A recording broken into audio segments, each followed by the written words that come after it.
Please welcome to the stage our fifth storyteller of the night, Nick, everybody. Let him hear it. All right. So the year after I graduated college in Denver, Colorado, I fell in love with the waitress of this Indian food restaurant that I used to go to because they had great lunch specials. She was from Poland. She was Polish, and she was in Denver on a J-1 work visa. And I met her right when that work visa started.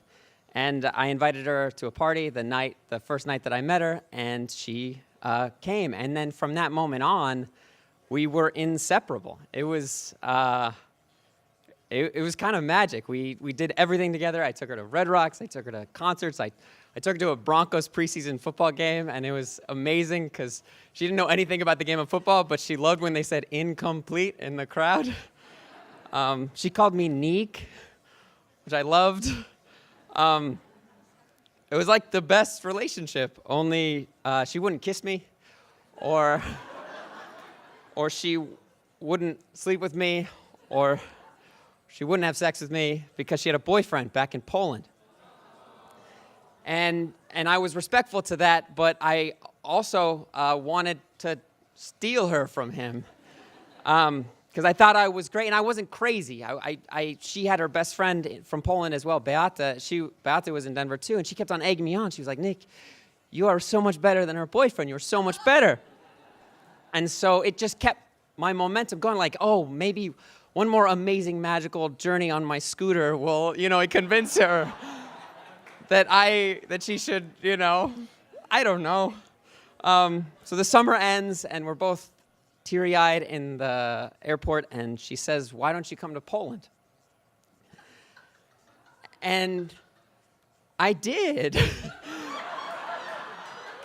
I bought a one-way ticket to Warsaw, Poland,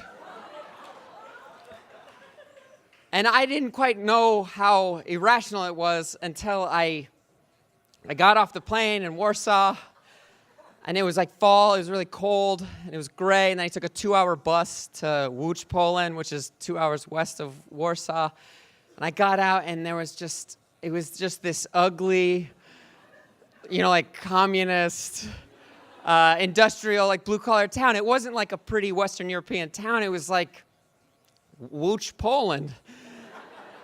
And like, it wasn't hitting me that like the magic we had was in Denver. She was on vacation. We were in the clouds, and then I get to Poland, and we're like muggles again. And so I'm like trying to maintain my zeal, and I meet her family, and we drink, like Polish vodka, and her father sort of crudely explains that the vodka in Poland is way better than the vodka in Russia. And then I meet her boyfriend the next day. And I don't know what she told him. Like, oh, he was my friend in Denver. Now he's in Poland. It's like international relations. I don't know. And I hated him right away. He just seemed so like thoughtless. And we were on this tram, and he was like, this is the cafe where we look up women's skirts. And I couldn't relate. I was just like this artsy, poetic, like romantic, and I was like up against this oaf, and I was like, I don't want to be in this fight. And so I just pulled out, and I was like, I don't know what I'm doing here. I don't know what I'm doing here. And I could tell Beata was like feeling for me. Like she was like the best friend that gave me the motivation to come out here. And she's like, oh man. And she went to the technical school. Marta went to the university, and there were 2 schools in this town. And so I started hanging out with Beata and all her friends. And I was kind of bitter and jaded. I didn't know what I was doing there, and I was drinking too much. And I meet this girl who's like this really outspoken atheist. And in Poland, it's like pretty extreme. It's a very Catholic country. And she's like going off about how God doesn't exist. And I'm like, maybe she's cool. And like, and so we meet and we go dancing. And then I was staying in this like Polish dormitory for $6 a night, and she comes back with me, and she asks me if she could make love to me. And I was like, I don't think that's what you mean, but yeah. And then she invited me to live with her family, like that week because she was like, no one should live like this, like in this dorm. And so I moved in with her and her little brother. And her little brother was amazing. He had like the most incredible sense of humor. He spoke English better than anyone, and he called toilet paper crap tape. And I thought that was amazing.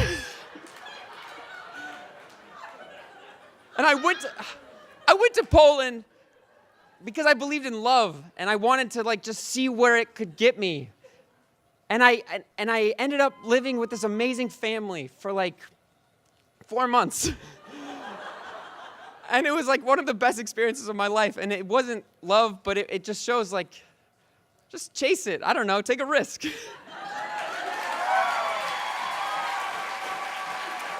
Keep it going for Nick.